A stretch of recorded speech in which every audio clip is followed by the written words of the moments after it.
ये चैलेंज दिया गया था कि 100 क्रॉस नहीं करेंगे, हम 100 क्रॉस चेक कर चुके हैं और अब हम मैजिक फिगर भी क्रॉस करेंगे।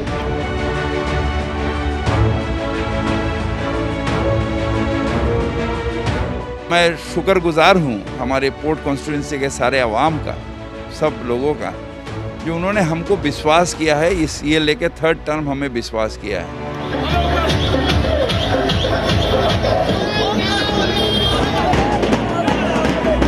बीजेपी धीरे धीरे आगे आएगा और बीजेपी सरकार बनाएगा पश्चिम बंगाल में।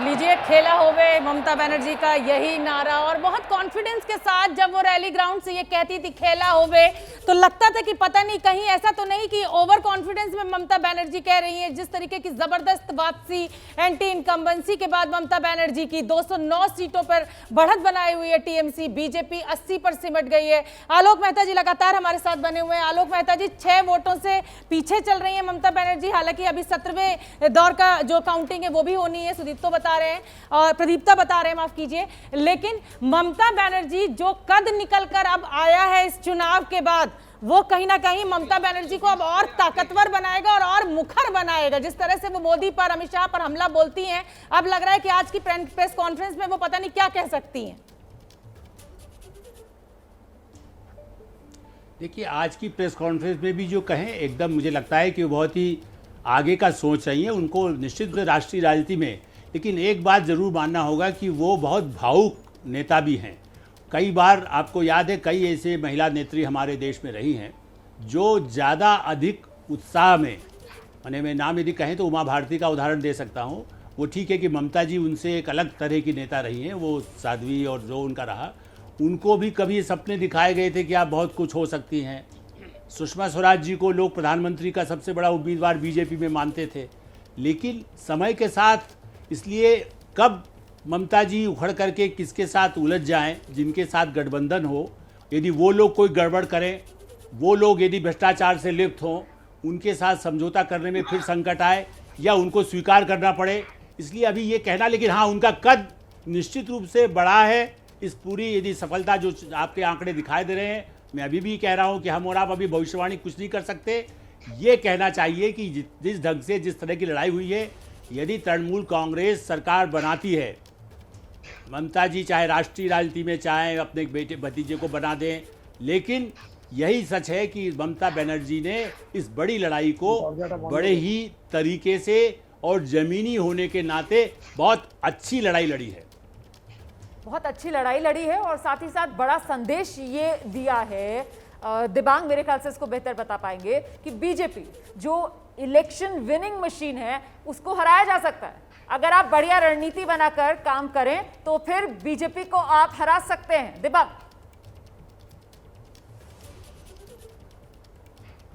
जी हाँ, बिल्कुल हरा सकते हैं। और बीजेपी को अब इस बात पर एक तरीके से मंथन करना पड़ेगा। यानी अगर आप देखें तो बिहार उनका आया, लेकिन जाते जाते आया। दिल्ली तो बिल्कुल पूरी तरह से चला गया।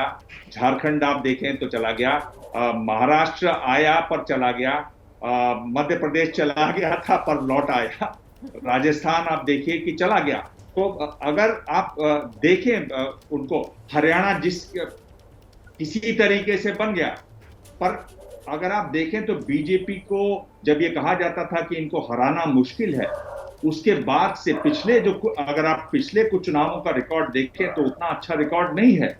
और ये बात एक उनको चिंता जरूर सालती होगी, क्योंकि बड़ा चुनाव है 2024 का, और वो जो मशीन है वो लगातार लोगों को वो खेल उनका समझ में आ रहा है कि आप किस तरीके से, कैसे स्ट्रेटेजी आपकी क्या रहती है, वो लोगों को समझ में आ रहा है। अब पार्टी को वो स्ट्रेटेजी बदलनी होगी, नई स्ट्रेटेजी चुननी होगी।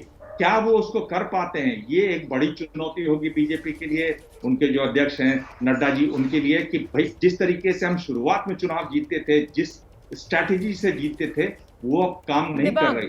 और पश्चिम बंगाल पर उनकी निगाह काफी समय से रही, क्योंकि ये ख्याल उनको था कि हम कुछ जो राज्य हार रहे हैं उसकी भरपाई पश्चिम बंगाल से होगी। अब वो जो रह गया है, तो एक तरीके से मंथन होगा, चिंतन होगा। बीजेपी ऐसा नहीं है कि आप बीजेपी को पूरी तरह से छोड़ सकते हैं। इस पूरी हार में, बीजेपी की इस पूरी हार में किसान आंदोलन का कितना बड़ा योगदान मानते हैं? क्योंकि बीजेपी लगातार वो 6,000 रुपए का जिक्र करती रही, इसका मतलब कहीं ना कहीं पश्चिम बंगाल के किसान ने बीजेपी पे भरोसा नहीं किया, वो देश के बाकी किसानों के साथ खड़े हुए।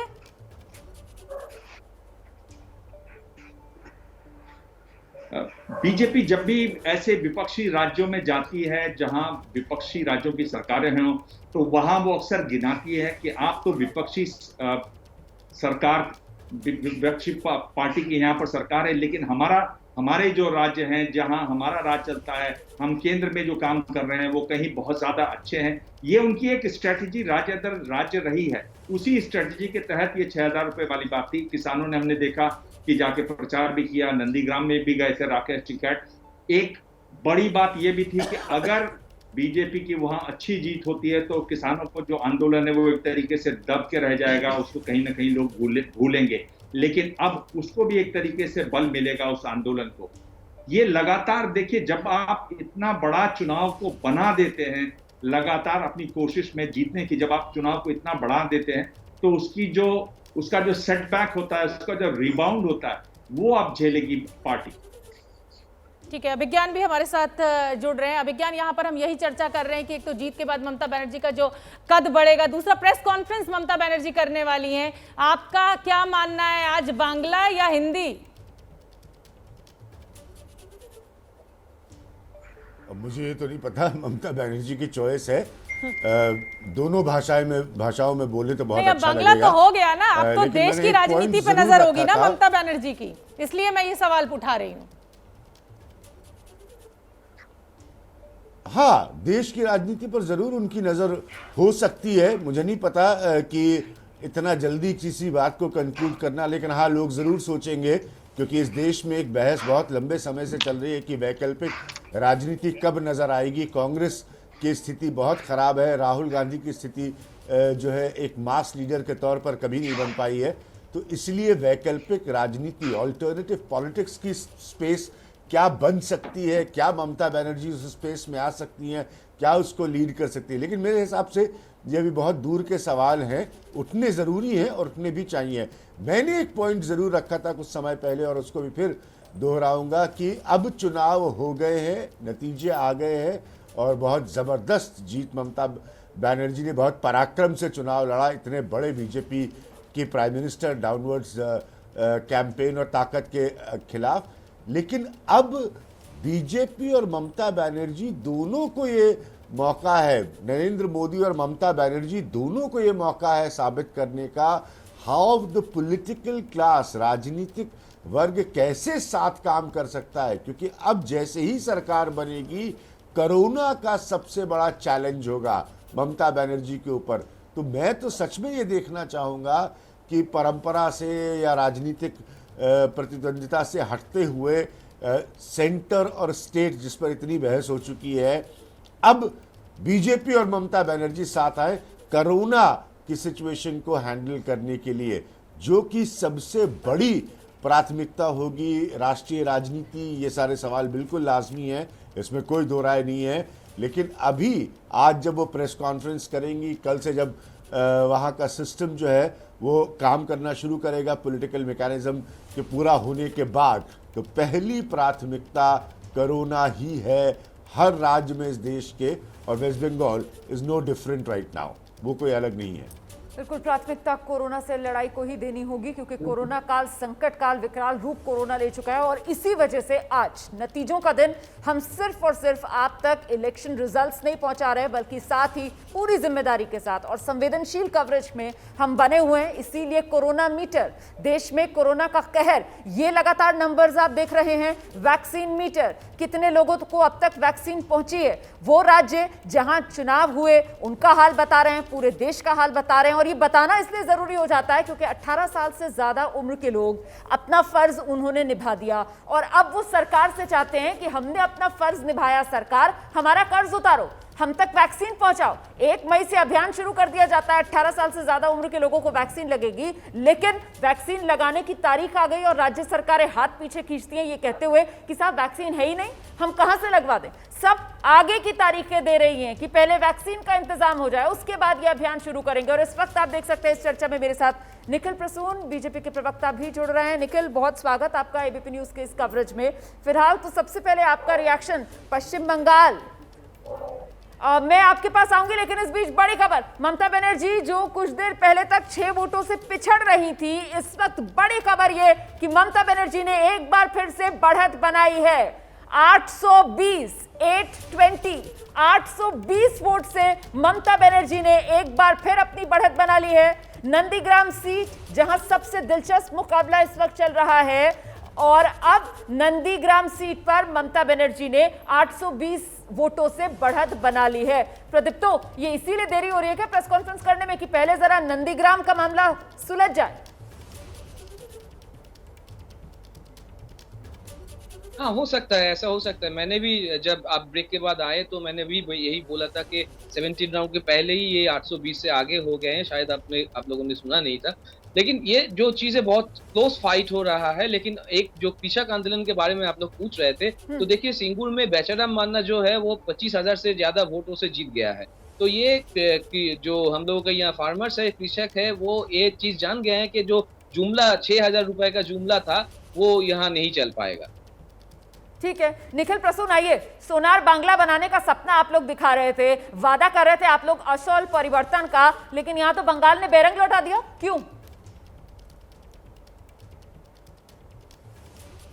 इस सबको मेरा नमस्कार कि मैं ऐसा मानता हूं कि पश्चिम बंगाल की जनता ने हमें बैरंग नहीं लौटाया है। पश्चिम बंगाल की जनता ने हमें आशीर्वाद दिया है और उसके प्रति हम लोग अनुग्रहित हैं, उन सबका धन्यवाद करते हैं। सर 200 उन्होंने पार, हमें जिस रूप में भी सेवा करने का मौका दिया, 81 पर सिमट गए आप लोग। अब की बार 200 पार 81 पर सिमट गए आप लोग, वो भी सारी ताकत लगा देने के बाद। पूरा भरोसा था, अपने ट्रम्प कार्ड सारे इस्तेमाल कर लिया आपने। प्रधानमंत्री की 20-20 रैलियां करवा दी, गृह मंत्री ने वहां डेरा डाले रखा, सारा केंद्रीय मंत्रिमंडल जो है वो इस कोरोना काल संकट काल में भी बंगाल चुनाव में लगा हुआ था, जुटा हुआ था। योगी आदित्यनाथ पहुंच रहे थे उत्तर प्रदेश छोड़कर वहां पर प्रचार करने के लिए और सामने सिर्फ एक अकेली ममता बनर्जी थी। मतलब इतनी ताकत लगाने के बाद भी सोनार बांग्ला बीजेपी कहती है, तो यही कहा जाएगा कि बंगाल की जनता ने बीजेपी को बैरंग लौटाया। अब बड़ी खबर इस समय की बता दें, रक्षा मंत्री राजनाथ सिंह ने, मैं रोक रही हूं निखिल आपको, बड़ी खबर इस समय की अपने दर्शकों को बता दें, रक्षा मंत्री राजनाथ सिंह ने ममता बनर्जी को बधाई दी है। अभी तक तमाम विपक्षी दलों के नेता ममता बनर्जी को बधाई दे रहे थे, चाहे वो अखिलेश यादव हो, चाहे वो शरद पवार हो, संजय राउत हो। अब पहली बार बीजेपी के बड़े नेता राजनाथ सिंह ने बधाई दी। अभिज्ञान क्या मायने निकाले जाए? बहुत अच्छी बात, अच्छा सवाल पूछा शोभना आपने जी। अच्छे ही मायने निकाले जाए। जैसे मैंने कहा ना कि ये वक्त ही नहीं है राजनीतिक मसलों का, चुनाव हो गया, नतीजे आ गए, ना one needs to move on. और मूव ऑन हम लोग जब अंग्रेजी में कहते हैं तो बड़ी इसकी अहमियत है इस वक्त, क्योंकि माहौल लोगों की दुर्भाग्यपूर्ण स्थितियों में जान जाने का है। तो बहुत अच्छा जेस्चर है ये राजनाथ सिंह का। भारतीय जनता पार्टी की तरफ से सारे बड़े नेताओं का ये होना चाहिए, क्योंकि राजनीति में आलोक जी हैं, हम तजुर्बे से आपको बता सकते हैं कि राजनीति में ओपोनेंट्स होते हैं, विरोधी होते हैं, एनिमीज नहीं होने चाहिए, दुश्मन नहीं होने चाहिए। बिल्कुल मतभेद हो लेकिन मनभेद ना हो। और देखिए कम से कम इस बधाई संदेश के बाद ये तो साफ हो गया है कि अभी तक जो बीजेपी के प्रवक्ता आ रहे थे और वो कह रहे थे कि इंतजार कीजिए, जरा शाम ढलने दीजिए, जरा रात होने दीजिए और उसके बाद तस्वीर पलट जाएगी, बदल जाएगी। तो अब कहीं ना कहीं बीजेपी स्वीकार कर रही है कि ये नंबर इसी तरीके का रहने वाला है। बीजेपी स्वीकार कर रही है कि ये बंपर जीत जो तृणमूल कांग्रेस को मिली है, ममता बनर्जी की वापसी बंगाल की सत्ता में हो रही है, बीजेपी की तरफ से भी एक तरीके से औपचारिक तौर पर इस बात को स्वीकार कर लिया गया है। इस शुभकामना संदेश का सबसे बड़ा संदेश और मतलब इस वक्त यही निकल कर आ रहा है। निखिल प्रसून, मैं सही कह रही हूं ना? देखिए, बधाई देने में हमें कोई गुरेज नहीं है। मैं भी अपनी तरफ से और अपनी पार्टी की तरफ से उन्हें बधाई देता हूं। उनका अभी कुछ दौर का अभी मतगणना बाकी, उसके बावजूद भी इससे अगर ये रुझान परिणामों में बदलते हैं, ये बात मानने निखिल ठाकुर अभी भी उम्मीद देख रहे हैं, आप तो बधाई दे दी। उम्मीद की बात नहीं है। हम लोग बधाई दे रहे हैं, खुले मन से बधाई देते हैं ममता बनर्जी को, उनकी पार्टी को, उनके सभी कार्यकर्ताओं को, और इसके अलावा पश्चिम बंगाल की जनता को धन्यवाद भी देते हैं कि उन्होंने हमें भी आशीर्वाद दिया कि 3 से और 10% वोट से हमें काफी आगे ले जाकर के उन्होंने अभी जो आप लोग 81 से लेकर के 100 के बीच में दिखा रहे हैं उतनी सीटें दी। और जो ध्रुवीय जो एक राजनीति है पश्चिम बंगाल में, उसमें भारतीय जनता पार्टी एक संपूर्ण विपक्ष की ताकत के रूप में उभरी है। जिस तरह से कांग्रेस और वामपंथ का एक तरह से अवसान हो गया आपने है। एक जय श्री राम की पिच तैयार कर दी ममता बनर्जी के लिए, और जब वो मंदिर जाने लगी, खुद गृह मंत्री ने कहा कि देखिएगा चुनाव खत्म होते होते वो जय श्री राम बोलने लगेंगी। ध्रुवीकरण की पूरी कोशिश आपकी तरफ से की। अब जब ममता बनर्जी ने आपको हर फ्रंट पर परास्त कर दिया है, तो कहीं ना कहीं चूक आपसे बड़ी ये हो गई, आप ममता बनर्जी की रणनीति को समझ नहीं पाए। देखिए, उनकी तो कोई ऐसी रणनीति नहीं थी। उन्होंने शुरू में थोड़ी विकास के मुद्दे उठाए, उसके बाद एक एक्सीडेंट को भावनाओं के उभार के लिए उन्होंने साजिश बता दिया। उसके बाद उन्होंने एक अल्पसंख्यक वोटों की ध्रुवीकरण की चाल खेल दी। उसके बाद सीएपीएफ के खिलाफ लोगों को भड़काया, गोल पोस्ट शिफ्ट करते रही, और इसके साथ जनता भ्रमित होती रही, और हमारे में भी कमियां रही कि हो सकता है हम अपनी बात को जनता तक उस हद तक नहीं पहुंचा पाए। लेकिन एक भावनात्मक उभार की बात, अब आपको रणनीति बदलनी पड़ेगी। पार्टी तोड़ने वाली रणनीति बदल दीजिए अब बंगाल के बाद। ये पार्टी तोड़ने वाली जो रणनीति है उसको बदलने की जरूरत है।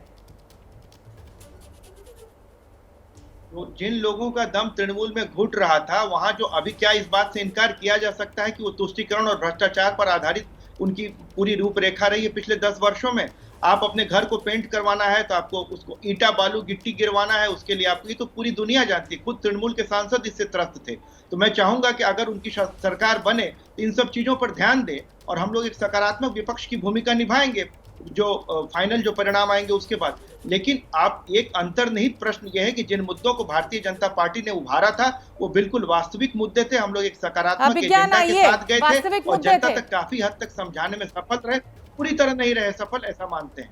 नहीं। रोमाना, पहले एक बार डेटा देख लेते हैं जी। लेकिन इस बीच सबसे महत्वपूर्ण ये हो जाता है कि नंदीग्राम का संग्राम, सबसे दिलचस्प मुकाबला, ये कुल 824 सीटें जिनमें 822 पर वोट पड़े, क्योंकि 2 ऐसी सीटें रही इन 5 राज्यों के विधानसभा चुनाव में जिसपे उम्मीदवारों का निधन हो गया, और इसी वजह से इन 822 विधानसभा सीटों में सबसे महत्वपूर्ण ये नंदीग्राम सीट, जिसमें शुभेंदु को 1,02,000 कुछ वोट मिले हैं। और वहीं ममता बनर्जी की अगर बात की जाए तो ममता बनर्जी को 1,03,571 1,03,571 820 वोटों से फिलहाल ममता बनर्जी आगे चल रही है। ये देख रहे हैं आप आंकड़ा, 1,03,571 1,02,751, महज 820 वोट का फासला है इस वक्त ममता बनर्जी और शुभेंदु अधिकारी के बीच। ममता बनर्जी ने 820 वोट की लीड ली हुई है, और ये अब आखिरी राउंड काउंटिंग की तरफ बढ़ता हुआ नंदीग्राम का संग्राम, मतलब किधर भी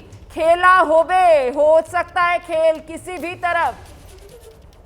और प्रदीप तो इस वक्त कुछ जानकारी देना चाह रहे हैं, शायद हमारे साथ मौजूद है। प्रदीप, तो क्या बताना चाह रहे हैं आप?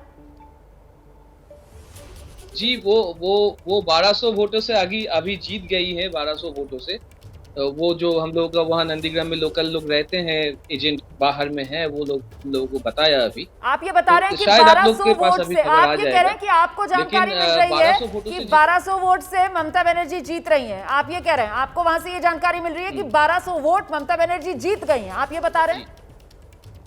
दोबारा बताइए ना, क्या आपके पास मैसेज आया है, क्या संदेश आया है? जी 1200 वोटों से वो जीत गई है। अब वही आया है कि 1200 वोट से वो जीत गई है। वहाँ का लोकल जो एजेंट जो है वो लोग हम लोगों को मैसेज भेजा है, तो वहाँ से वो जीत गई है 1200 वोटों से।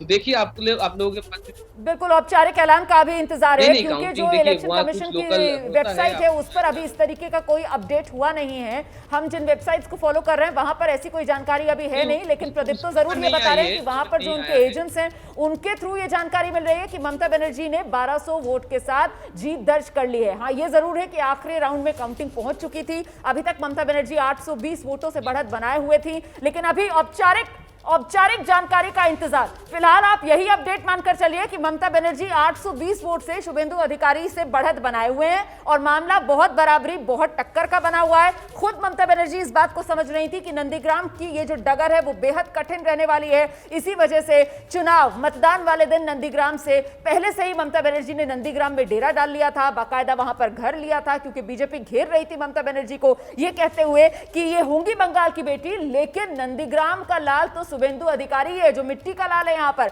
बाहरी होने के नंदीग्राम में ममता बनर्जी पर आरोप बीजेपी की तरफ से लगाए गए, लेकिन ममता बनर्जी डटी रही। ममता बनर्जी ने अपनी जमीन छोड़ी नहीं। ममता बनर्जी लगातार यह संदेश दे रही थी कि नंदीग्राम अधिकारी परिवार का गढ़ नहीं है, नंदीग्राम टीएमसी का गढ़ है, और टीएमसी को खड़ा किसने किया? ममता बनर्जी ने किया। ममता बनर्जी ने लगातार नंदीग्राम में हेड ऑन मुकाबले में हिस्सा लेकर यह संदेश देने की कोशिश की कि जो उनसे बगावत करेगा वो उसको छोड़ेंगी नहीं, गढ़ अपना बचाएंगी। और खुद आकर फ्रंट फुट पर ममता बनर्जी ने खेल ऐसा खेला कि खेला हो गया।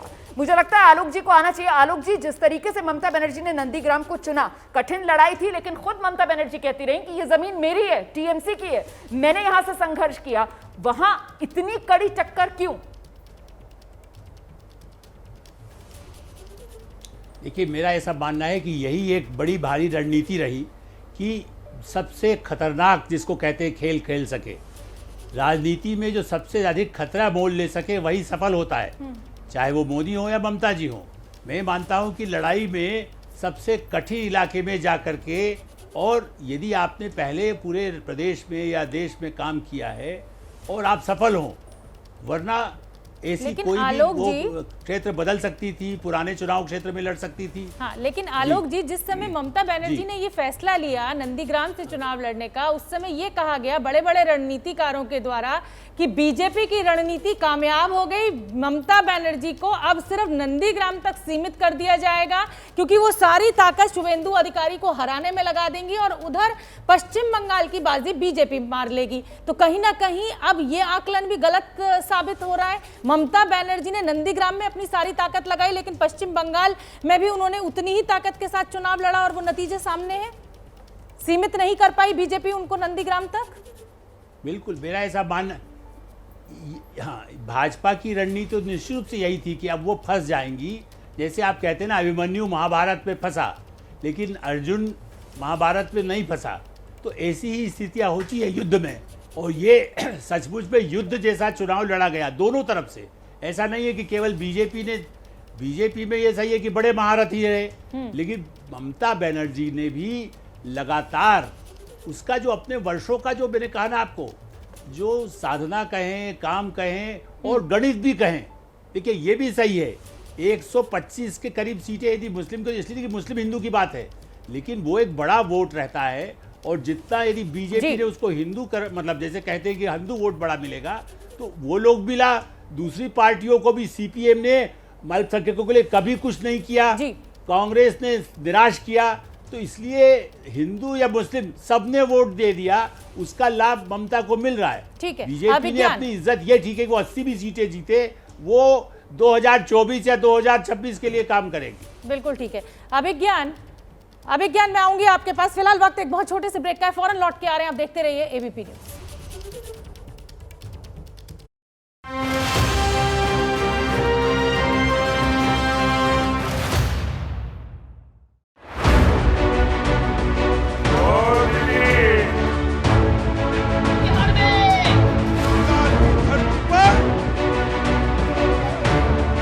हमें ये चैलेंज दिया गया था कि 100 क्रॉस नहीं करेंगे, हम 100 क्रॉस चेक कर चुके हैं और अब हम मैजिक फिगर भी क्रॉस करेंगे।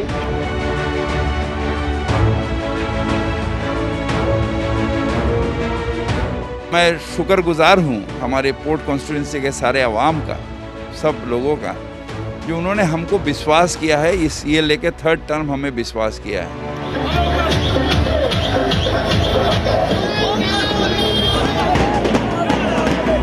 बीजेपी धीरे धीरे आगे आएगा और बीजेपी सरकार बनाएगा पश्चिम बंगाल में।